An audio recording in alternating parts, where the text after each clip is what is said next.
Hey, how's it going, everyone? Today I'm be working on this 2017 Volkswagen Passat. It's my wife's vehicle. What I'm doing is replacing the rear engine mount, also known as the torque strut mount, something like that. Anyways, when I put the car in reverse or drive, it would make this clunk as it kind of rocked forward. And went under the car and inspected it, and sure enough, that little silver dog bone piece is the rubber bushing is shot in it, so we're gonna go ahead and replace it.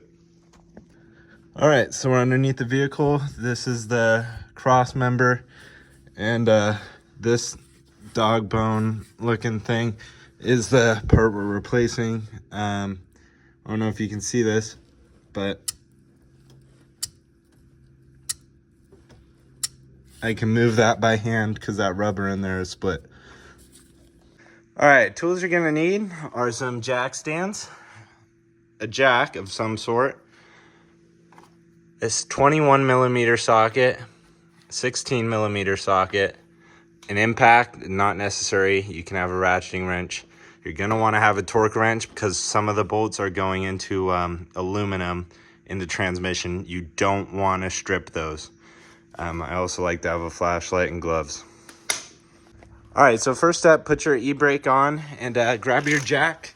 And to jack up the whole front end at once, I found on this car, you can actually put the jack underneath this this mount we're replacing around this circle here. And I like to jack it up that way and then put jack stands under the pinch welds. An extra step of precaution, people like to put a tire or something underneath the vehicle, so if one or both of the jack stands fail, you don't get crushed. I personally know Jesus Christ is my Lord and Savior, so we're gonna risk it on this one. Grab yourself your jack and a wooden block, and we're gonna place that block right underneath the oil pan right here to support the engine and the transmission, right where all these little ridges are, this flat spot. All right, you're just gonna wanna jack it up just enough to support it, really. You can do a little bit more, but nothing crazy. All right, first step, we want to remove this bracket. Go ahead and grab your 16 millimeter socket and break these two bolts loose.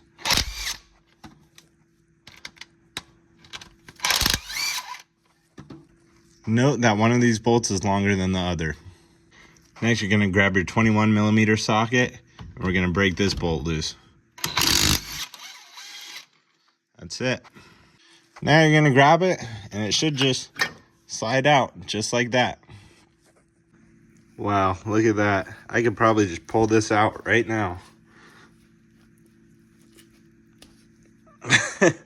Yeah, nothing was attached. So grab your new part. There's two different sides of this. One side, the metal ring on the inside of the rubber looks like that. The other side, look, the metal is thinner and it has these three little impressions. This side with the impressions is gonna face downwards, and we're gonna take it and we're just gonna slide it back in here all the way back, just like so. Grab your bolt and just thread it in here a little bit just to keep it in place. Step, take this piece. If you'll notice, you'll see those same indents on the new part, and that's what's gonna line up with this. This is going to be the bigger circle. This is a smaller circle. The bigger circle goes right there, and the hollow side of this bracket is going to be facing down. So bigger hole towards the rear, bracket facing down, just like this. We're going to take the longer bolt now, and we're going to just thread it in a little bit. Sorry, trying to do this with one hand. Okay. Smaller bolt, we're gonna go right here. Now just snug up these two bolts till the mating surfaces just touch together. You don't want to tighten these down yet because we're gonna use a torque wrench for that. Now 21 millimeter socket, just gonna snug up this bigger bolt over here. That's good. This bolt gets 100 Newton meters. In the American language, that's about 75 foot-pounds of torque. There it is.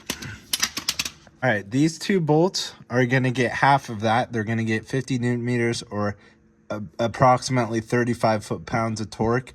Go very easy on these.